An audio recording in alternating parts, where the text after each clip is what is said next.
Hey guys, welcome to Maker's Corner. Today, we're going to be taking a look at the new Peopoly Magneto X. It's an interesting 3D printer with a very unique motion system. Let's start off by getting the basics out of the way. It's a Clipper-based FDM printer running mainsail with a pretty spacious 300 by 400 by 300 millimeter build volume. It has 4 independent Z-axis motors for quad gantry bed leveling using the built-in load cell, a 1080p camera for print monitoring, and of course, at the start of the show, the custom linear induction motors for the X and Y axis, something we've never seen on a consumer 3D printer until now. The reason we've never seen this on a consumer product is simply due to the extremely high cost associated with this kind of motion system. That being said, calling this a consumer product is a bit of a stretch. With a retail price of a whopping $2,000, this printer is definitely in the prosumer category. Now, I was fortunate enough to be one of the lucky few that managed to pre-order this machine way back in September at a fairly reasonable discount. I finally received my printer on April 4th, and I spent the first week doing a bunch of random test prints, all of which came out great. I was having a ton of fun using it, and up until then, things looked pretty darn good. Now, I had originally planned to make this review video after that first week, but unfortunately, technical issues with the printer delayed that plan as it took nearly 3 weeks of troubleshooting just to get the printer working again. After what seemed like an eternity of going down the rabbit hole of making random adjustments, I finally had the printer back up and running beautifully. So I dusted off my camera and microphone to start making this video, but as soon as I hit record, well, the Magneto X became camera shy and started having issues again. Unfortunately, this time it ended up taking several more weeks of troubleshooting to get the printer working again, so here we are now on June 7th, a full 2 months later, finally making this long overdue video. Now we're going to go into some of the issues I've had with this printer in a bit more detail later on in the video, but for now, I want to focus on some of the positives with Magneto X. To start, let's talk about speed. This thing is supposed to be really, really fast. Peopoly claims print speeds of up to 800 millimeters per second, with accelerations up to 22,000 millimeters per second.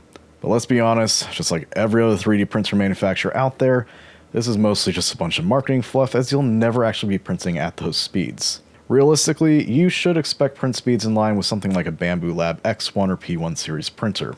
While I haven't played around too much with changing the default speeds, I did have a few test prints running at around 400 millimeters per second, and while some came out looking pretty good, others came out looking a bit rough. I'm gonna have to do a bit more testing to see how viable printing at those higher speeds actually is. The Lancer extruder is responsible for feeding the printer the large amounts of molten plastic required for high-speed printing. Peopoly offers 3 different sizes of melt zones: a short, standard, and long. According to Peopoly, they're capable of flow rates of up to 35, 45, and 60 cubic millimeters per second respectively. Again, this is mostly marketing fluff, and you should take those numbers with a pretty big grain of salt. The machine ships with both a standard and long melt zone in the box, with the standard one coming pre-installed in the machine sporting a 0.4mm nozzle, and the long melt zone coming with a 0.6mm nozzle. If you don't want to use the nozzles from Peopoly, they are interchangeable with any Volcano-style nozzle, so you're not locked into any proprietary ecosystem like you would be on some other 3D printers. The large, flexible 300 by 400mm build plate is double-sided, with a textured PEI coating on one side, and on the other a smooth PEO surface with that cool-looking geometric pattern that's become popular in recent years. Now, regardless of which side you choose to use, you can rest assured that your prints will stick very, very well while the bed's heated up, but release with ease once it's cooled down. I've had absolutely zero issues with the build plate. Now let's dive into the unique motion system Peopoly chose for this machine. Unlike traditional Core XY printers that use belts, pulleys, and stepper motors to move the X and Y axis of the machine, the Magneto X uses linear induction motors. Going with this kind of setup means that Peopoly didn't have to worry as much about making the tool head as light as possible like some other manufacturers. Because linear induction motors are so powerful, they're actually able to throw around a lot of weight at high speeds without as much of a negative impact to accuracy or performance from things like, motors missing steps, or from belts stretching from the mass of the tool head moving at high speeds. Speaking of accuracy, the custom linear induction motors Peopoly developed for the Magneto X are capable of a claimed 3-micron accuracy. Now, while I have no way of testing this claim, that does mean that with a properly calibrated filament and print profile, the Magneto X should be capable of producing some very dimensionally accurate prints. Another huge benefit is due to there being fewer moving parts, maintenance should be very minimal. You'll still need to clean and lubricate your carriages and Z-axis rods occasionally, but the absence of belts means you will no longer have to worry about making complicated adjustments from prolonged use at high speeds. Something that anyone with enough hours on a traditional Core XY printer knows is always a massive pain in the ass. And I'm looking at you, Bamboo Lab. The slicer of choice for this machine is the well-known Orca slicer. There's really not much to talk about here, as most people are already pretty familiar with it at this point. Connecting your printer to the slicer is very quick and easy to do, and the Clipper integration works extremely well. While Peopoly provides a custom 2.0 version of Orca Slicer with profiles set up for the Magneto X, they also provide those custom profiles for you to import into regular Orca Slicer in case you want to go down that road instead. Another awesome feature of the Magneto X is that unlike other popular 3D printers out there that basically force you to upload all of your files to their cloud just to start a print, when you send a file to your Magneto X, it goes directly from your computer straight to the printer over your own network. There's no middleman between you and your print files. This is great for people such as myself who regularly work on military and aerospace projects, but don't want my files being sent through Chinese servers just to start a print. Once again, I'm looking at you, Bamboo Lab. Now I know some people out there might point out that there is a LAN-only mode for Bamboo Lab printers, but they've already been caught multiple times skimming data even with LAN mode enabled. The Magneto X comes with a 1080p camera for print monitoring. The built-in camera is actually surprisingly good, and it's much better than what most printers these days come with. With a little help from AI upscaling, it can even be used to make some relatively decent looking time lapses. Here's an example of a upscaled Thanos bust time lapse using the built-in camera. Now let's take a closer look at that print along with a few other example prints made on the Magneto X. As you can see, Thanos came out pretty darn good. The detail is clean and crisp, and just the whole model just looks amazing. We could have used a little extra cooling on the bottom, but that's a quick and easy fix. He was printed in 6 hours and 10 minutes using Hatchbox Matte Ash Gray PLA. Next up, we have a USS Voyager model. I'm a pretty big Trekkie, and somehow I've never printed a starship before, so I figured what the heck. This was printed in 9 hours and 27 minutes using One high-speed matte black PLA. As you can see, even some of the really small fine details came out looking absolutely amazing. I was super blown away by this one. Easily one of my favorite prints on the Magneto X. Up next, we have the articulated Bone Dragon. This printed in 2 hours and 32 minutes using some black Overture PLA+. There's really not a whole lot to say about this little guy. It came out great. It was flexible straight off the build plate without any post-processing, and came out really clean. Up next, we have the lion head that I showcased in my last time-lapse video. This was done in 5 hours and 58 minutes using Bone White eSun PLA+. This print came out really great, and I was super happy with how well the teeth came out. The support material printed great. It broke away nice and clean. Just absolutely love this print. Printed in Hatchbox Green PLA, we have, of course, the Prusa rocket engine. This was one of the first prints I did on the Magneto X, and unfortunately it got so close to finishing, but some of the small parts kept breaking off, so I ended up having to cancel the print. But of what did actually print out, it looks really good. All the details there, the print is super smooth. I was super stoked. Even though this one didn't finish, it still came out so good, and it made me even more excited for this printer.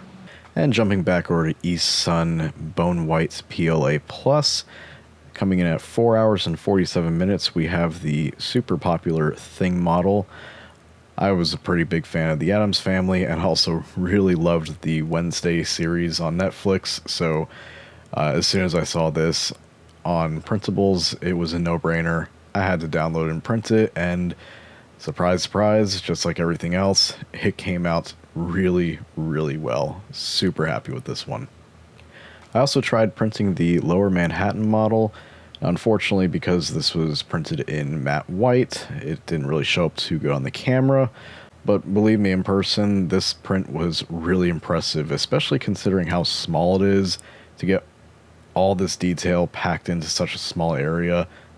Really impressed. Good job, Magneto. One of the best parts about the Magneto X actually isn't the printer itself, but rather the community behind it. While we're still a relatively small one, mainly due to there really not being many Magnetos out in the wild yet, the community is a very tight-knit group of people focused on helping each other out. It really is one of the best communities out there. In fact, some of the engineers for the Magneto X are also on the Discord with the rest of us as well.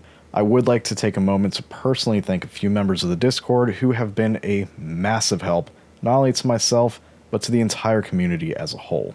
Some, but not all of the notable people, and I'm going to apologize in advance if I butcher your names, are Arsoth, Plasma Zero, XGZ Golden, JMac89427, JM Seether, and one other person who didn't want to be mentioned in this video, but you know who you are.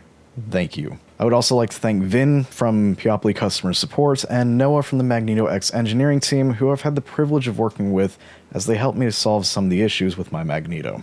You guys are awesome. Unfortunately, this is where the good news ends. As I mentioned at the beginning of this video, my printer arrived on Thursday, April 4th, and for the entire first week, things were going great. About a week later, I started having issue after issue after issue. I managed to get the printer in somewhat of a functional state after about 3 weeks, but it still wasn't working right. The majority of my problems ultimately took about 8 weeks to work out and solve. Not exactly good news when talking about a $2,000 printer. One of the issues had to do with the print bed and the installation instructions associated with it. As we all know, print beds warp as they heat up. On a smaller printer, this issue really isn't a huge deal, but on a printer of this size, the warping of the bed as it heats up can cause some pretty serious problems. The instructions state to loosely install the 4 bolts in the bottom of the bed to get them lined up and then to tighten them down. This, however, causes the bed to become over-constrained and causes the Z-axis to bind. The correct way to install the bed would be to loosely install the 4 bolts to line everything up and then tighten them down only about halfway. Essentially, just enough for the springs to have enough tension on the bolts to prevent them from coming loose from the vibrations of the machine. There have also been plenty of issues with the Lancer extruder. One major problem is the lack of any thread lock on the set screw that secures the extruder gear to the motor shaft. Almost all of us noticed a clicking sound coming from the extruder with accompanying issues of under extrusion. Fortunately, this is a relatively easy fix. You simply have to remove the set screw, rotate the motor until you see the dimple on the shaft, and then reinstall the set screw with the hole in the extruder gear aligned to the dimple on the motor shaft. This would also probably be a good time to add a small amount of thread lock to the set screw to help avoid any future issues. Just be careful not to lose the screw, as it is very, very small and easy to drop. I'm speaking from personal experience on that one. If you do end up losing it like I did, you can replace it with any M3x3 set screw. Just make sure you don't go any longer than 3mm because that is the absolute max. I tried a 4mm one just for grins and giggles. It did not work. The load cell has also been a major issue for most of us as well. For a load cell on a 3D printer to work properly, it needs to have a repeatable accuracy of 0.025mm or better. The majority of us have not seen accuracy anywhere even remotely close to this number, which makes getting an accurate bed mesh nearly impossible. Something that is extremely important with a printer of this size. This is a pretty serious issue, as not only will you have a bad bed mesh, but it also means that your Z offset will be constantly wrong, which means you'll also most likely end up having to recalibrate after each and every print. This is absolutely unacceptable for a printer in 2024, especially one at this price point. Of the over $100 worth of filament I've fed through this printer so far, the only things that I've actually printed successfully over the past 8 weeks are the few that I showed earlier in this video. Needless to say, the reliability on this machine is absolutely terrible. Now, there is a potential fix involving removing 2 of the washers from the load cell, which is supposed to help increase the accuracy. I performed this modification a few days ago, and so far I've been having much better results, but it's still too early to celebrate just yet. As I do more testing, I'll keep everyone updated on whether or not this was in fact the silver bullet that fixes the majority of the issues. We've also been having problems with the printer's firmware randomly becoming corrupt, causing some of us to completely reflash our firmware just to get the printer to turn on again. I've personally had to reflash my firmware 6 times already, even though I'm using a good name brand SD card, and I always send the host shutdown command before turning off the power. This is why it's very important to keep a copy of your macro and printer config files on your computer so you don't lose your modified settings required for the printer to function properly. Speaking of which, there are quite a few changes to the printer and macro config files, along with some slicer related changes that need to be made in order for the printer to actually function properly. While that topic is a bit outside the scope of this review, I will be uploading a video soon outlining the changes you should make to your Magneto X before using it for the first time. So be sure to subscribe so you don't miss that one. Another potentially big issue is the electronics section at the bottom of the printer. It is in desperate, and I mean desperate, need of better ventilation. The components inside get very hot and have absolutely zero airflow to cool them. On top of not being good for the longevity of the electronics, it also causes the fan for the 48-volt power supply to constantly spin up, making a ton of noise. This fan is easily one of the top complaints people have had with this printer. Now, I'm actually in the middle of working on a modification to solve this issue, and I do have a functional prototype mod that so far has been working pretty well, but it still needs a few tweaks and is not yet ready for public release at the time of recording this video. I will be publishing the required files for the modification to both the Discord and the Facebook page when they're ready. So, what are my overall thoughts on this printer?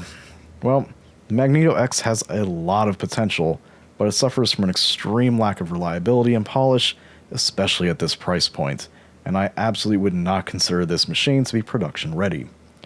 It's just still in far too much of an early beta state.